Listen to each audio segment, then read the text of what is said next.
네, 어제 선물옵션 동시만길이 잘 끝났나요?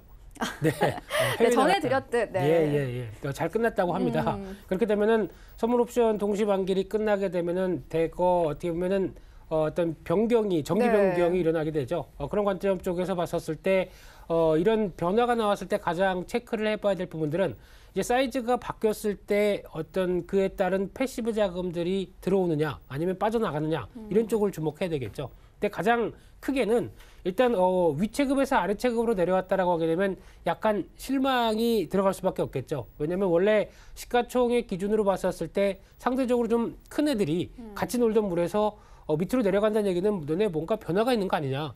회사 쪽에도 약간 시가총액이 줄었다는 얘기는 문제가 있는 게 아니냐. 뭐 이런 쪽의 시각 때문에 우려감이 좀 큰 상황들인데 그러나 일단 관련돼서 흐름을 봤었을 때 가장 중요한 거는 오히려 올라가는 쪽이겠죠. 그래서 우리 회사 잘 나간다. 그러니까 다음 체급에서 놀겠다. 이런 쪽의 변화가 나오게 되면 그에 따른 패시브 자금의 기대감들이 커지다 보니까 당연히 주목을 하는 부분들이고요.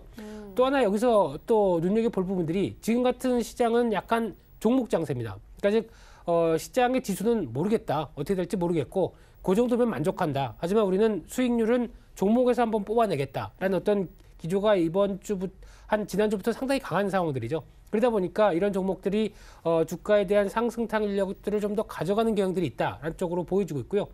특히 지금 관점으로 봤었을 때 화면을 한번 보시게 되면은 최근에 나온 어떤 종목들의 변화가 나왔었을 때 주가의 움직임 동향이 많이 나옵니다. 특히 가장 눈여겨볼 수 있는 부분들이 어떤 지금 코스피 쪽에서 중형주로 신규 편입이 됐거나 아니면은 어떤 중형주 쪽으로 한 단계 좀 올라갔거나 하는 어떤 종목들의 동향을 보게 되면 수익률이 편입이 된 이후부터 주가 수익률을 보게 되면 오히려 약간 적어도 5에서 10% 정도는 올라갔다라고 하는 게 적어도 지금 나오는 분석이고요. 그러면 약간 그런 효과가 있을지 않을지 모르겠는데 가장 중요한 부분들은 우리 회사가 주가가 올라가는 기조다. 그런 상황에서 시가총액도 같이 올라간다. 그런데 이런 어떤 정기 변경을 통해서 급이 바뀌어졌다라고 하게 되면 호재가 되는 거겠죠. 그런 관점 쪽에서 주가의 기조적인 상승세가 이어졌다는 부분들을 잘 보여주고 있다라고 봐야 되는데 또 하나 여기서 좀 주목할 부분들이 체급이 낮아져도 주목받는 경우가 있습니다. 대표적으로 대형주 쪽에서 중형주로 내려온다라고 하게 되면 보통의 경우는 에이 탈락했네라고 보여지는데 시장에서 반응들 같은 경우는 오히려 어떤 그 용의 꼬리보다는 뱀의 머리가 낫나요? 이게 맞는 건가요? 네. 그래서 생각보다 그래도 다음 체급 쪽에서는 상위권을 차지할 수 있지 않을까라는 관점 쪽으로 오게 되면 약간 또 수급이 몰리는 경향들이 있는데 그런 여러 가지 변화보다 더 중요한 거는 기업들의 가치겠죠. 기업들의 실적과 성장성과 이런 가치겠는데 그런 쪽에서 약간 이탈했다가 다음에 또 올라오면 되지 뭐 이런 어떤 현상들도 나오다 보니까 일단은 그래도 급이 올라간 쪽에 대한 종목들을 주시해보자라는 쪽으로 봐야 될 것 같고요. 오히려 그 전부터도 선물옵션 동시만길 전에 이 종목은 체급이 바뀔 거야 라고 하는 종목들이 나오게 되면 약간 한 5일에서 10일 전부터도 주가가 오르기 시작합니다. 그런 흐름들도 나온다는 것도 보셨으면 좋겠고요. 그런 관점 쪽에서 하나씩 점검해 보게 되면요.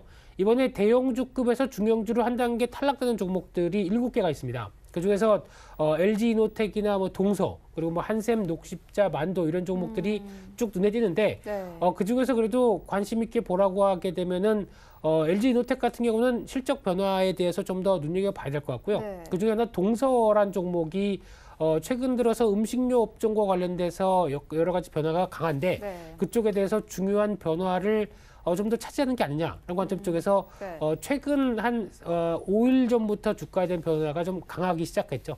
그런 관점 쪽에서 나오는 부분들도 한번 체크하셨으면 좋겠고요.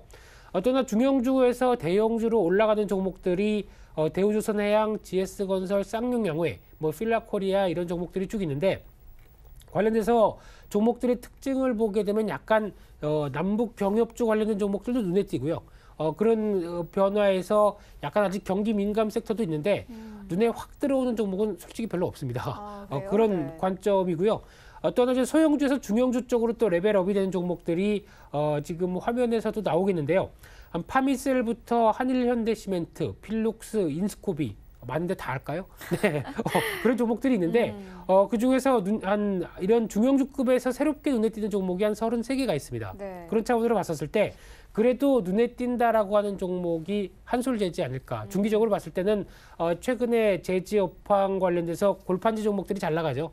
온라인 쇼핑이 늘어나다 보니까 여전히 수요는 견조하다라는 관점 쪽에서 그래도 한솔제지 같은 경우도 실적 변화에 대한 뚜렷한 흐름들이 나오고 있는 관점 쪽에서 또 고배당주죠. 이런 관점으로 보게 되면 관심이 있어야 될 것 같고요. 네. 또 하나 애경산업, 롯데정보통신 이런 종목들 같은 경우도 한 중견그룹 쪽에서 하나의 축을 차지하는 대표적인 회사들이죠. 그런 차원에서의 변화라고 하게 되면 추가적인 수급 정도만 확인된다라고 하게 되면 계속 관심이 필요하지 않을까 그렇게 보여지고 있습니다.